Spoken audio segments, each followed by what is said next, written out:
Weekly candles നോക്കുകയാണെങ്കിൽ നമുക്ക് ചെറിയ രീതിയിലുള്ള പ്രതീക്ഷകൾ തരുന്ന കുറച്ച് കാര്യങ്ങൾ നമുക്ക് കാണാനായിട്ട് പറ്റും. എന്തൊക്കെയാണെന്ന് ചോദിച്ചു കഴിഞ്ഞിട്ടുണ്ടെങ്കിൽ നേരെ വീക്ക്ലി ടൈം ഫ്രെയിമിൽ പോയിട്ട് ഒരു 200 പീരീഡ് വീക്ക്ലി മൂവിംഗ് എവറേജ് ഇതിലേക്ക് ഇട്ട് കഴിഞ്ഞിട്ടുണ്ടെങ്കിൽ നമുക്ക് കൃത്യമായിട്ട് കാണാൻ സാധിക്കുന്നുണ്ട്. ആ 200 പീരീഡ് വീക്ക്ലി മൂവിംഗ് എവറേജ് മുൻപ് പല സമയങ്ങളിലും മുൻപത്തെ പല ക്രാഷുകളിലും ഒരു സപ്പോർട്ട് ഏരിയ ആയിട്ട് ആക്ട് ചെയ്തിട്ടുള്ളതാണെന്ന് നമുക്ക് മനസ്സിലാക്കാനായിട്ട് വരുന്നുണ്ട്. ഇവിടെ ഈ ഒരു 2015 ഒരു സപ്പോർട്ട് ഏരിയ ആയിട്ട് ആക്ട് ചെയ്യുന്നുണ്ട്, 2018 2 തവണ ഒരു സപ്പോർട്ട് ഏരിയ ആയിട്ട് ആക്ട് ചെയ്യുന്നുണ്ട്, 2020 ഒരു സപ്പോർട്ട് ഏരിയ ആയിട്ട് ആക്ട് ചെയ്യുന്നുണ്ട്. ആൻഡ് ഇപ്പോൾ കഴിഞ്ഞിട്ടുണ്ടെങ്കിൽ ഇപ്പോൾ ഫോം ആയിക്കൊണ്ടിരിക്കുന്ന ഈ ഒരു വീക്ക്ലി ക്യാൻഡിൽ ആ ഒരു സപ്പോർട്ട് ഏരിയ ആയിട്ടുള്ള 200 പീരീഡ് വീക്ക്ലി മൂവിംഗ് എവറേജ് എന്ന് പറയുന്ന ആ ഒരു 22797 എന്ന് പറയുന്ന ആ ഒരു പ്രൈസ് റേഞ്ചിന് മുകളിലാണ് ഫോം ആയിക്കൊണ്ടിരിക്കുന്നത്. കറണ്ട് പ്രൈസ് ഒരു 24Kയിലാണ് ഇപ്പോൾ ബിറ്റ്കോയിൻ ട്രേഡ് ചെയ്തുകൊണ്ടിരിക്കുന്നത്. സോ ആ ഒരു support area 200 period weekly moving average എന്ന് പറയുന്ന ആ ഒരു സപ്പോർട്ട് ഏരിയനെ ബ്രേക്ക് ചെയ്തുകൊണ്ട് മുകളിലേക്കാണ് ഇപ്പോൾ ഈ ആഴ്ചയിൽ ഫോം ആയിക്കൊണ്ടിരിക്കുന്ന വീക്ക്ലി ക്യാൻഡിൽ നിൽക്കുന്നത്. ആൻഡ് ആ ഒരു ക്യാൻഡിൽ നോക്കുകയാണ് എന്നുണ്ടെങ്കിൽ ഒരു ലോ ഷാഡോ ക്രിയേറ്റ് ചെയ്തതിന് ശേഷമാണ് ഈ രീതിയിലുള്ള ഒരു ബുള്ളിഷ് ആയിട്ടുള്ള ഒരു ഗ്രീൻ ക്യാൻഡിൽ ഇവിടെ ഫോം ആയിക്കൊണ്ടിരിക്കുന്നത്. സോ തീർച്ചയായിട്ടും അതൊരു ബുള്ളിഷ് ആയിട്ടുള്ള സൈൻ തന്നെയാണ്. നമുക്ക് കുറച്ചൊന്ന് ആശ്വസിക്കാനായിട്ട് സാധ്യതയുള്ള കുറച്ച് കാര്യങ്ങൾ നമുക്ക് ഇതിൽ നിന്ന് മനസ്സിലാക്കാൻ സാധിക്കുന്നുണ്ട്. സോ നമ്മൾ എല്ലാ ദിവസവും ബിറ്റ്കോയിൻ അനാലിസിസ് വീഡിയോസ് നമ്മൾ ഈ ഒരു ചാനൽ ഇടാറുണ്ട്. സോ നമ്മൾ നടത്താറുള്ള അനാലിസിസും കാര്യങ്ങളൊക്കെ നിങ്ങൾക്ക് ഹെൽപ്ഫുൾ ആവുന്നുണ്ട് എന്നുണ്ടെങ്കിൽ ജസ്റ്റ് ഒരു ലൈക്ക് ഈ ഒരു വീഡിയോ കൊടുത്തേക്കാം. നമ്മൾ എല്ലാ ദിവസവും വീഡിയോ ഇടുന്നുണ്ട്, ആർക്കൊക്കെ അത് ഹെൽപ്ഫുൾ ആവുന്നുണ്ട്, ആർക്കൊക്കെ ഹെൽപ്ഫുൾ ആവുന്നില്ല എന്നുള്ള കാര്യങ്ങൾ നമുക്കറിയില്ലല്ലോ. അപ്പോൾ അതൊന്നും അറിയാൻ വേണ്ടിയിട്ടാണ്. നിങ്ങൾക്ക് ഉപകാരപ്പെടുന്നുണ്ടെങ്കിൽ തീർച്ചയായിട്ടും വീഡിയോക്ക് ഒന്ന് ലൈക്ക് ചെയ്യുക. കമൻറ്റ് ചെയ്യണം, സബ്സ്ക്രൈബ് ചെയ്യണമെന്ന് ഞാൻ പറയുന്നില്ല, ജസ്റ്റ് ഒരു ലൈക്ക് അടിച്ചേക്കാം. നേരെ വീഡിയോയിലേക്ക് കിടക്കാം.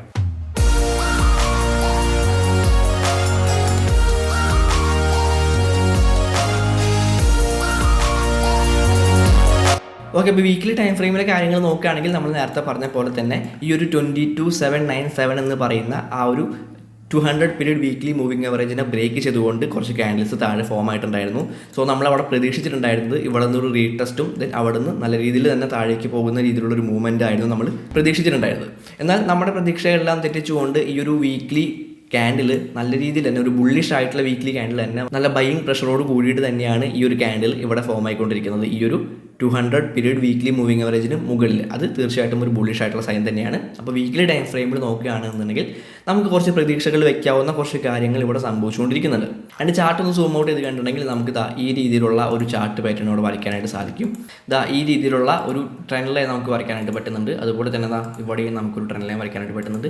ആൻഡ് ഈ ഒരു പാറ്റേൺ നോക്കുകയാണെന്നുണ്ടെങ്കിൽ കൃത്യമായിട്ട് ഈ ട്രെൻഡ് ലൈൻസിൽ സപ്പോർട്ട് ആൻഡ് റെസിസ്റ്റൻസ് എടുത്തുകൊണ്ടാണ് ഈ ഒരു ഇവിടെ ഒരു മൂവ്മെൻറ്റ് സംഭവിക്കുന്നത് എന്നുള്ള കാര്യങ്ങൾ നമുക്ക് കൃത്യമായിട്ട് കാണാനായിട്ട് സാധിക്കുന്നുണ്ട്. ഈ രീതിയിലൂടെ റെസിസ്റ്റൻസ് എടുക്കുന്നത്, ഇവിടെ സപ്പോർട്ട് എടുക്കുന്നുണ്ട്. ഓക്കെ, അപ്പോൾ ഈ പാറ്റേൺ തന്നെ കണ്ടിന്യൂ ചെയ്യുകയാണ് എന്നുണ്ടെങ്കിൽ നമുക്ക് പ്രതീക്ഷിക്കാവുന്ന ഒരു പ്രൈസ് മൂവ്മെൻറ്റ് എന്ന് പറയുന്നത് ഈ രീതിയിലായിരിക്കും. ഈ ഒരു ട്രെൻഡ് ലൈനിൽ ഒരു സപ്പോർട്ട് എടുത്തുകൊണ്ടായിരിക്കും പ്രൈസ് പിന്നീട് താഴേക്ക് പോകാനായിട്ട് പോകുന്നത്. ഇവിടെ നിന്നൊരു സപ്പോർട്ട് എടുത്തുകൊണ്ടായിരിക്കും പ്രൈസ് വീണ്ടും താഴേക്ക് പോകാനായിട്ട് പോകുന്നത്.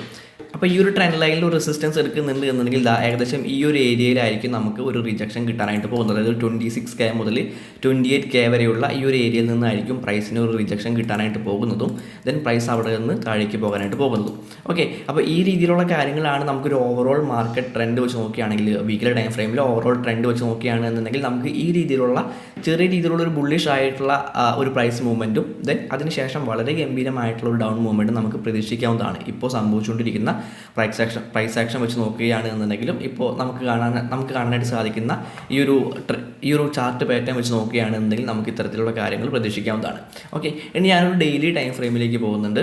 ആൻഡ് ഡെയിലി ടൈം ഫ്രെയിമിലേക്ക് പോയി കഴിഞ്ഞിട്ടുണ്ടെങ്കിൽ നമുക്കിത് അവിടെ കാണാൻ പറ്റുന്ന കുറച്ച് കാര്യങ്ങൾ എന്ന് പറയുന്നത് ഇവിടെ നമുക്ക് വളരെ സ്ട്രോങ് ആയിട്ടുള്ള ഒരു റെസിസ്റ്റൻസ് ഏരിയ കിട്ടിയിട്ടുണ്ടായിരുന്നു. ഏകദേശം ഈ ഒരു ലെവൽ 21K മുതൽ 22K വരെയുള്ള ഈ ഒരു ലെവൽ എന്ന് പറയുന്നത് വളരെ ഇമ്പോർട്ടൻ്റ് ആയിട്ടുള്ള റെസിസ്റ്റൻസ് ഏരിയ ആയിരുന്നു. ഏകദേശം 2 തവണ നല്ല രീതിയിലുള്ള റിജക്ഷൻസ് കിട്ടിയിട്ടുള്ള ഒരു ഏരിയ ആയിരുന്നു. ആൻഡ് ഈ ഒരു ലെവൽ എടുത്തു കഴിഞ്ഞിട്ടുണ്ടെങ്കിൽ ഈ ഒരു ലെവൽ നമുക്ക് വളരെ ഇമ്പോർട്ടൻ്റ് ആയിട്ടുള്ള ഒരു സപ്പോർട്ട് ഏരിയ ആയിട്ടും എടുക്കാനായിട്ട് പറ്റും. ഈ ഒരു ലെവൽ ഇവിടെ നോക്കി കണ്ടിട്ടുണ്ടെങ്കിൽ 3 തവണ ഈ ഒരു ലെവൽ സപ്പോർട്ട് ഏരിയ ആയിട്ട് ആക്ട് ചെയ്തിട്ടുണ്ടെന്നുള്ള കാര്യങ്ങൾ കാണാനായിട്ട് പറ്റുന്നുണ്ട്. ഓക്കെ, അപ്പോൾ ഈ ഒരു ചാർട്ട് സൂം ഔട്ട് ചെയ്ത് കണ്ടിട്ടുണ്ടെങ്കിൽ നമുക്കിവിടെ കിട്ടിയിട്ടുള്ളത് ഒരു ട്രിപ്പിൾ ബോട്ടം ചാർട്ട് പാറ്റേൺ ആണ്. ഈ രീതിയിലൊരു ട്രിപ്പിൾ ബോട്ടം ചാർട്ട് പാറ്റേൺ ആണ് നമുക്കിവിടെ കിട്ടിയിട്ടുള്ളത്. ആൻഡ് ആ ഒരു നെക്ക് ലൈൻ ബ്രേക്ക് ചെയ്തതിന് ശേഷം പ്രൈസ് ആ ഒരു നെക്ക് ലൈനിൽ തന്നെ റീടെസ്റ്റ് എടുക്കുന്നുണ്ട്. ദെൻ ഇപ്പോൾ സംഭവിച്ചുകൊണ്ടിരിക്കുന്ന വളരെ ബുള്ളിഷ് ആയിട്ടുള്ള കുറച്ച് ക്യാൻഡിൽസ് ആണ് ഇവിടെ ഫോം ആയിക്കൊണ്ടിരിക്കുന്നത്. സോ അതൊരു ബുള്ളിഷ് ആയിട്ടുള്ള സൈൻ തന്നെയാണ്. പക്ഷേ നമുക്കറിയാം കഴിഞ്ഞ ദിവസത്തെ FOMC മീറ്റിങ്ങിൻ്റെ ആ ഒരു ഇമ്പാക്റ്റ് ആണ് മാർക്കറ്റിൽ സംഭവിച്ചുകൊണ്ടിരിക്കുന്ന ഈ ഒരു ഗ്രീൻ ക്യാൻഡിൽ എന്ന് നമ്മൾ കഴിഞ്ഞ വീഡിയോയിൽ കൃത്യമായിട്ട് പറഞ്ഞിട്ടുണ്ടായിരുന്നു. ഓക്കെ, അപ്പോൾ നമുക്കിവിടെ ഒരു ഫിബൊനാച്ചി റിട്രേസ്മെൻറ്റ് ടൂൾ അപ്ലൈ ചെയ്തിട്ട് നമുക്ക് ഏത് ലെവൽ വരെ ഈ ഒരു ബുള്ളിഷ് ആയിട്ടുള്ള മൂവ്മെൻറ്റ് ഉണ്ടാവാനായിട്ട് സാധ്യതയുണ്ട് എന്നുള്ള കാര്യങ്ങൾ നമുക്ക് നോക്കാം. ഞാനിവിടേക്ക് ഫിബൊനാച്ചി റിട്രേസ്മെൻറ്റ് ടൂൾ അപ്ലൈ ചെയ്യുന്നുണ്ട്. ആൻഡ് നോക്കിക്കഴിഞ്ഞിട്ടുണ്ടെങ്കിൽ നമുക്ക് കൃത്യമായിട്ട് കാണാൻ സാധിക്കുന്നുണ്ട് നമ്മുടെ ഈ ഒരു ഗോൾഡൻ ഏരിയയിൽ നിന്നാണ് ഈ ഒരു നല്ല രീതിയിലുള്ള ബുള്ളിഷ് ആയിട്ടുള്ള ക്യാൻഡിൽ ഇവിടെ റിജക്ഷൻ കിട്ടിയിട്ടുള്ളത്. ആൻഡ് നമുക്ക് പ്രതീക്ഷിക്കാവുന്ന ഫസ്റ്റ് ആൻഡ് സെക്കൻഡ് ടാർഗറ്റ് എന്ന് പറയുന്നത് ഈ ഒരു 0.27 ലെവൽ എന്ന് പറയുന്ന 24,875 എന്ന് പറയുന്ന ആ ഒരു ലെവലായിരിക്കും. ദെൻ നമ്മുടെ സെക്കൻഡ് ടാർഗറ്റ് എന്ന് പറയുന്നത് 0.62 എന്ന് പറയുന്ന 26K എന്ന് പറയുന്ന ലെവലായിരിക്കും. ഓക്കെ, നമുക്ക് വീക്ക്ലി ടൈം ഫ്രെയിമിലും ഈ രീതിയിലൊരു 26 മുതൽ 28K വരെയുള്ള ഒരു ലെവലിലേക്കായിരുന്നു നമ്മളൊരു ടാർഗറ്റ് പറഞ്ഞിട്ടുണ്ടായിരുന്നത്.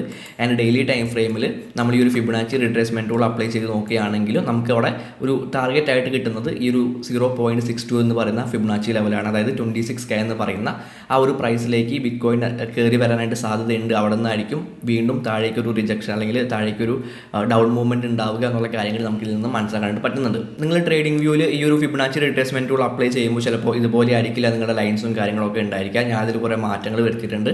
നമ്മുടെ ഫിബൊനാച്ചി റിട്രേസ്മെൻറ്റ് ടൂൾ യൂസ് ചെയ്തുകൊണ്ടുള്ള ട്രേഡിംഗ് സ്ട്രാറ്റജിയുടെ വീഡിയോ കണ്ടു കഴിഞ്ഞിട്ടുണ്ടെങ്കിൽ നിങ്ങൾക്ക് എന്തൊക്കെ മാറ്റങ്ങളാണ് ഇതിൽ വരുത്തിയിട്ടുള്ളത് എന്നുള്ള കാര്യങ്ങൾ മനസ്സിലാകുന്നതായിരിക്കും. ഓക്കെ, അപ്പോൾ ആ വീഡിയോ കാണാത്തുണ്ടെങ്കിൽ തീർച്ചയായിട്ടും പോയി കാണുക. അപ്പോൾ നമുക്ക് ഫിബൊനാച്ചി ലെവൽസ് നോക്കുകയാണെങ്കിൽ ഈ രീതിയിലാണ് നമുക്ക് കാണാനായിട്ട് പറ്റുന്നത്. ഇനി ഞാൻ നമ്മുടെ trend based Fibonacci retracement tool ഇവിടെ അപ്ലൈ ചെയ്യുന്നുണ്ട്. ഈ രീതിയിൽ ഈ ഒരു ട്രെൻഡിൽ ബേസ് ചെയ്തുകൊണ്ട് നമുക്ക് എവിടം വരെ ഒരു ടാർഗറ്റ് വെക്കാം എന്നുള്ള കാര്യങ്ങളാണ് നമുക്ക് ഇവിടെ കാണാനായിട്ട് സാധിക്കുക. ഓക്കെ, ആൻഡ് ഇവിടെ നോക്കിക്കഴിഞ്ഞിട്ടുണ്ടെങ്കിൽ നമുക്ക് ഈ ഒരു ഗോൾഡൻ ഏരിയയിലാണ് പ്രൈസ് ഇപ്പോൾ നിൽക്കുന്നത് എന്നുള്ള കാര്യങ്ങൾ കൃത്യമായിട്ട് കാണാനായിട്ട് പറ്റുന്നുണ്ട്. ഓക്കെ, അപ്പോൾ ഈ ഒരു ഗോൾഡൻ ഏരിയയിൽ നിന്ന് പ്രൈസ് പുറത്തേക്ക് വരികയാണെന്നുണ്ടെങ്കിൽ ഈ ഒരു ഗോൾഡൻ ഏരിയ 0.618 എന്ന് പറയുന്ന 24K എന്ന് പറയുന്ന ഈ ഒരു ലെവലിന് പുറത്തേക്ക് പ്രൈസ് വരികയാണ് എന്നുണ്ടെങ്കിൽ നമ്മുടെ ഫസ്റ്റ് ടാർഗറ്റ് ഈ ഒരു 0.786 എന്ന് പറയുന്ന ലെവലും ആൻഡ് സെക്കൻഡ് ടാർഗറ്റ് 100% ഫിബൊനാച്ചി ലെവലായിട്ടുള്ള 26K എന്ന് പറയുന്ന ലെവലായിരിക്കും. അപ്പോൾ നമുക്ക് നേരത്തെ നമ്മുടെ ഫിബൊനാച്ചി റിട്രേസ്മെൻറ്റ് ടൂൾ അപ്ലൈ ചെയ്തപ്പോഴും ഈ ഒരു trend based Fibonacci retracement tool apply ചെയ്തപ്പോൾ നമുക്ക് കിട്ടിയിട്ടുള്ള ഒരു ടാർഗറ്റ് എന്ന് പറയുന്നത് 26K എന്ന് പറയുന്ന ടാർഗറ്റാണ്. അപ്പോൾ ആ ഒരു ലെവലിലേക്ക് ഈ ഒരു ഗോൾഡൻ ഏരിയയിൽ നിന്ന് പ്രൈസ് പുറത്തേക്ക് വരികയാണ് എന്നുണ്ടെങ്കിൽ നമുക്കൊരു മൂവ്മെൻറ്റ് പ്രതീക്ഷിക്കാവുന്നതാണ്. ആൻഡ് ഈ ഒരു 24K എന്ന് പറയുന്നത് വളരെ ഇമ്പോർട്ടൻ്റ് ആയിട്ടുള്ള ഒരു ലെവലായിരിക്കും. കാരണം ഈ ഒരു ഫിബൊനാച്ചി ലെവലിലെ ഈ ഒരു ഗോൾഡൻ ഏരിയയിലെ ഏറ്റവും ടോപ്പ് ലെവലാണിത്. അപ്പോൾ ആ ഒരു ലെവലിൽ നിന്നും നമുക്ക് താഴോട്ട് റിജക്ഷൻ പ്രതീക്ഷിക്കാവുന്നതാണ്. കാരണം ഇവിടെ നോക്കുകയാണ് എന്നുണ്ടെങ്കിൽ ഞാൻ ഈ ഒരു ഫിബൊനാച്ചി റിട്രേസ്മെൻറ്റ് ടൂൾ ഒന്ന് ഡിലീറ്റ് ചെയ്യുന്നുണ്ട്. കാരണം ഇവിടെ നോക്കുകയാണ് എന്നുണ്ടെങ്കിൽ ഈ ഒരു ഏരിയയിൽ നിന്ന് ഓൾറെഡി നമുക്ക് നല്ല രീതിയിലുള്ളൊരു റിജക്ഷൻ കിട്ടിയിട്ടുണ്ടായിരുന്നു ഇവിടെ. അപ്പോൾ അതുകൊണ്ട് തന്നെ ഈ ഒരു ലെവൽ നല്ല രീതിയിലുള്ള റെസിസ്റ്റൻസ് ആയിട്ടുള്ള ലെവലാണ് 24K എന്ന് പറയുന്നത്. ആൻഡ് ആ ഒരു 24K ബ്രേക്ക് ചെയ്യുകയാണെന്നുണ്ടെങ്കിൽ നമുക്ക് 26K എന്ന് പറയുന്ന ആ ഒരു ലെവൽ ഒരു ടാർഗറ്റ് ആയിട്ട് വെക്കാവുന്നതാണ്. ഓക്കെ, അപ്പോൾ ഡെയിലി ടൈം ഫ്രെയിമിൽ നമുക്ക് ഇത്രയും കാര്യങ്ങളാണ് കാണാനായിട്ട് പറ്റുന്നത്. ആൻഡ് ഞാനൊരു 4 hour ടൈം ഫ്രെയിമിലേക്ക് പോകുന്നുണ്ട്. ആൻഡ് 4 hour ടൈം ഫ്രെയിമിലേക്ക് പോയി കഴിഞ്ഞിട്ടുണ്ടെങ്കിൽ ഞാൻ ഈ ഡ്രോയിങ്സ് ഒക്കെ ഒന്ന് ക്ലിയർ ചെയ്യുന്നുണ്ട്. നമ്മൾ കഴിഞ്ഞ വീഡിയോയിൽ കൃത്യമായിട്ട് ഈ ട്രെൻഡ് ലൈൻസ് ബ്രേക്ക് ചെയ്യുമ്പോൾ പ്രൈസ് നല്ല രീതിയിലുള്ള ഒരു മൂവ്മെൻറ്റ് കാഴ്ചവെക്കുന്നുണ്ടായിരുന്നു എന്നുള്ള കാര്യങ്ങൾ പറഞ്ഞിട്ടുണ്ടായിരുന്നു. ഈ രീതിയിൽ നമ്മൾ ട്രെൻഡ് ലൈൻസ് എല്ലാം വരച്ചുകൊണ്ട് കാര്യങ്ങൾ പറഞ്ഞിട്ടുണ്ടായിരുന്നു. എന്നാൽ ഇവിടെ നമ്മൾ വെച്ചിട്ടുള്ള ടാർഗറ്റ് എന്ന് പറയുന്നത് ഈ ഒരു ട്രെൻഡ് ലൈൻ ബേസ് ചെയ്തുകൊണ്ട് അല്ലെങ്കിൽ ഈ ട്രെൻഡ് ലൈനിൽ ഒരു ബ്രേക്ക് ഔട്ട് സംഭവിച്ചു കഴിഞ്ഞിട്ടുണ്ടെങ്കിൽ ഏകദേശം ഇവിടം മുതൽ ഇവിടം വരെയുള്ള ഈ ഒരു ലെങ്ത് ആയിരിക്കും. അതായത് ഏകദേശം ഇവിടം വരെ ആയിരിക്കും പ്രൈസ് ഇറങ്ങി വരാനായിട്ട് പോകുന്നത് എന്നുള്ള കാര്യങ്ങൾ നമ്മൾ പറഞ്ഞിട്ടുണ്ടായിരുന്നു. ഇവിടം വരെ ഓക്കെ, ഒരു 20K വരെ പ്രൈസ് ഇറങ്ങി വരാനായിട്ടുള്ള സാധ്യതയുണ്ട് എന്ന് നമ്മൾ പറഞ്ഞിട്ടുണ്ടായിരുന്നു. പക്ഷേ ആ ഒരു FOMC മീറ്റിങ്ങിൻ്റെ ഇമ്പാക്റ്റ് കാരണം പ്രൈസ് അവിടെ ആ ഒരു ടാർഗറ്റിലേക്ക് എത്താതെ ദെൻ പ്രൈസ് നല്ല രീതിയിൽ തന്നെ മുകളിലേക്ക് പോകാനായിട്ട് തുടങ്ങിയിട്ടുണ്ട്. സോ നമ്മൾ മുൻ ദിവസങ്ങളിൽ സംഭവിച്ചിട്ടുള്ള അല്ലെങ്കിൽ അതേ പാറ്റേൺ തന്നെ ഇവിടെയും സംഭവിക്കുമെന്ന് നമുക്കിനി പറയാനായിട്ട് പറ്റില്ല. ആ ഒരു പാറ്റേൺ ഇനി വാലിഡ് അല്ല എന്ന് വേണമെങ്കിൽ പറയാനായിട്ട് പറ്റും. ആൻഡ് നമുക്ക് ഇവിടെ കിട്ടുന്നത് ഒരു പാരലൽ ചാനലാണ്. ഈ രീതിയിലുള്ള ഒരു പാരലൽ ചാനലാണ് നമുക്ക് ഇവിടെ കിട്ടുന്നത്. ആൻഡ് ആ പാരലൽ ചാനലിനെ ബ്രേക്ക് ചെയ്തുകൊണ്ടാണ് പ്രൈസ് മുകളിലേക്ക് പോകുന്നത്. ഓക്കെ, അപ്പോൾ ഈ ഒരു പാരലൽ ചാനൽ നമുക്ക് വേണമെങ്കിൽ ഒരു ഫ്ലാഗ് പാറ്റേൺ എടുക്കാനായിട്ട് പറ്റും. സോ ഇതൊരു ഫ്ലാഗ് പാറ്റേൺ ആണ്. ഇതിലൊരു ബ്രേക്ക് ഔട്ട് സംഭവിച്ചിട്ടുണ്ട്. സോ നമുക്ക് പ്രതീക്ഷിക്കാവുന്ന ഒരു ടാർഗറ്റ് എന്ന് പറയുന്നത് ഈ ഒരു സ്വിംഗ് ലോയിൽ നിന്നും ഈ ഒരു ഫ്ലാഗ് പാറ്റേൺ ക്രിയേറ്റ് ചെയ്യാൻ എടുത്തിട്ടുള്ള അത്രയും ക്യാൻഡിൽസ് നമുക്ക് എടുക്കാം, അല്ലെങ്കിൽ അത്രയും ഡിസ്റ്റൻസ് നമുക്ക് എടുക്കാം. അത്രയും ഡിസ്റ്റൻസ് തന്നെ നമുക്ക് ഇവിടെ നിന്നും പ്രതീക്ഷിക്കാവുന്നതാണ്. ഓക്കെ, അപ്പോൾ ഏകദേശം ഒരു 26K തന്നെയാണ് നമുക്ക് ഇവിടെയും കിട്ടിയിട്ടുള്ളത്. 26Kയിൽ തന്നെയാണ് ഈ ഒരു ഫ്ലാഗ് പാറ്റേണിൻ്റെ അല്ലെങ്കിൽ അത്രയും ആ ഒരു ഡിസ്റ്റൻസ് നമുക്ക് കിട്ടുന്നത് ഈ 26K എന്ന് പറയുന്ന ലെവലിൽ തന്നെയാണ്. അപ്പോൾ വീക്ക്ലി ടൈം ഫ്രെയിമിലും ഡെയിലി ടൈം ഫ്രെയിമിലും 4 hour ടൈം ഫ്രെയിമിലും നമുക്ക് കാണാൻ പറ്റുന്നത് ഈ ഒരു 26Kയിലേക്കുള്ള ഒരു മൂവ്മെൻറ്റ് നമുക്കിവിടെ പ്രതീക്ഷിക്കാവുന്നതാണെന്നുള്ള കാര്യങ്ങളാണ്.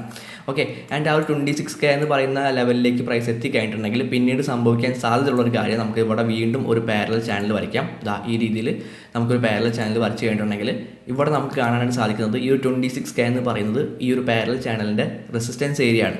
ഇവിടെ മുൻപ് പ്രൈസ് സംഭവിച്ച പോലെയുള്ള ഒരുപാട് റെസിസ്റ്റൻസ് ഏരിയ ആയിട്ട് നമുക്ക് ഈ ഒരു പാരലൽ ചാനൽ എടുക്കാനായിട്ട് പറ്റും. ഓക്കെ, അപ്പോൾ ആ ഒരു 26K നല്ല രീതിയിലുള്ള ഒരു റെസിസ്റ്റൻസ് ഏരിയ ആയിരിക്കും. ആൻഡ് ആ ഒരു റെസിസ്റ്റൻസ് ഏരിയയിൽ നിന്ന് പ്രൈസ് വീണ്ടും താഴേക്ക് വരാനും ദെൻ ഈ ഒരു ട്രെൻഡ് ലൈൻ ബ്രേക്ക് ചെയ്യുകയാണെന്നുണ്ടെങ്കിൽ നല്ല രീതിയിൽ തന്നെ വളരെ ശക്തമായിട്ട് തന്നെ പ്രൈസ് താഴേക്ക് പോകാനും സാധ്യതയുണ്ട്. ആൻഡ് ഈ 26K എന്ന് പറയുന്ന ഏരിയ നമ്മളൊന്ന് നീട്ടി വരയ്ക്കുകയാണ് എന്നുണ്ടെങ്കിൽ നമുക്ക് കൃത്യമായിട്ട് കാണാൻ പറ്റുന്നുണ്ട് ഇത് ഒരു സപ്പോർട്ട് ഏരിയ ആയിട്ട് ഇതിട്ടുണ്ടായിരുന്ന ഒരു ഏരിയ ആയിരുന്നു. ഓക്കെ, അപ്പോൾ ഇവിടെ സംഭവിച്ചിട്ടുള്ള കാര്യം എന്ന് പറയുന്നത് ഈ ഒരു സപ്പോർട്ട് ഏരിയനെ പ്രൈസ് ബ്രേക്ക് ചെയ്യുന്നു. ദെൻ പ്രൈസ് പതുക്കെ ആ ഒരു സപ്പോർട്ട് ഏരിയയിലേക്ക് ഒരു റീടെസ്റ്റ് നടത്താനായിട്ട് പോകുന്നു എന്നുള്ള കാര്യങ്ങളാണ് നമുക്ക് ഒന്ന് ചാർട്ട് സൂം ഔട്ട് ചെയ്ത് കണ്ടിട്ടുണ്ടെങ്കിൽ കാണാനായിട്ട് പറ്റുന്നത്. ദെൻ ഇവിടെ സംഭവിക്കാൻ സാധ്യതയുള്ള കാര്യം നല്ല രീതിയിൽ തന്നെ പ്രൈസ് വീണ്ടും താഴേക്ക് പോകും എന്നുള്ള കാര്യങ്ങൾ തന്നെയാണ് നമുക്ക് പ്രതീക്ഷിക്കാനായിട്ടുള്ളത്. സോ നമുക്ക് കുറച്ചൊന്ന് പ്രതീക്ഷ വയ്ക്കാനും ദെൻ അതിന് ശേഷം വളരെ ശക്തമായിട്ടുള്ള രീതിയിൽ പ്രൈസ് താഴേക്ക് പോകും എന്നുള്ളൊരു കാര്യങ്ങൾ നമുക്ക് പ്രതീക്ഷിക്കാനായിട്ട് പറ്റും. ഞാൻ വീണ്ടും ഒരു ഡെയിലി ടൈം ഫ്രെയിമിലേക്ക് പോകുന്നുണ്ട്. ആൻഡ് ഞാനോടൊരു മന്ത്ലി CPR ലെവൽ ഇട്ടിട്ടുണ്ട്. ആൻഡ് മന്ത്ലി CPR ലെവൽസ് നോക്കുകയാണെന്നുണ്ടെങ്കിൽ നമുക്ക് കാണാൻ പറ്റുന്നത് ഈ ഒരു 21K മുതൽ 24K വരെയുള്ള ഈ ഒരു ഏരിയ എന്ന് പറയുന്നത് വളരെ ഇമ്പോർട്ടൻ്റ് ആയിട്ടുള്ള ഏരിയ ആണ് നമ്മൾ പറഞ്ഞിട്ടുണ്ടായിരുന്നു. അപ്പോൾ നമ്മൾ നേരത്തെ ഫിബൊനാച്ചി റിട്രേസ്മെൻറ്റ് ടൂൾ അപ്ലൈ ചെയ്തപ്പോൾ നമുക്ക് ഈ ഒരു 24K ആയിരുന്നു നമ്മുടെ അടുത്ത ഒരു എന്താ പറയുക റിജക്ഷൻ നമുക്ക് കിട്ടാൻ സാധ്യതയുള്ള ഏരിയ എന്ന് പറയുന്നത്. ഓക്കെ, അപ്പോൾ ഈ ഒരു 24K എന്ന് പറയുന്ന ലെവൽ ബ്രേക്ക് ചെയ്യുകയാണ് എന്നുണ്ടെങ്കിൽ നമ്മൾ നേരത്തെ പറഞ്ഞ പോലെ തന്നെയുള്ള ആ ഒരു 26Kയിലേക്കുള്ള ചെറിയൊരു മൂവ്മെൻറ്റ് നമുക്ക് പ്രതീക്ഷിക്കാവുന്നതാണ്.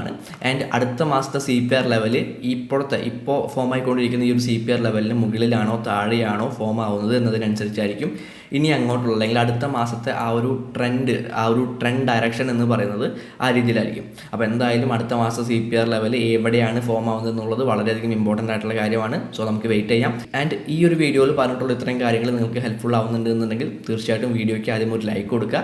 ആൻഡ് നിങ്ങൾ നിങ്ങളുടേതായിട്ടുള്ള അനാലിസിസും കാര്യങ്ങളൊക്കെ നടത്തുമ്പോൾ അതിന് ഹെൽപ്ഫുൾ ആവുന്ന എന്തെങ്കിലും കാര്യങ്ങൾ ഈ ഒരു വീഡിയോയിൽ നിന്ന് കിട്ടിയിട്ടുണ്ടെന്നുണ്ടെങ്കിൽ അത് മാത്രം എടുക്കുക, ബാക്കി എല്ലാം വിട്ട് കളഞ്ഞേക്കാം. Happy trading. അടുത്തൊരു വീഡിയോയിൽ കാണാം.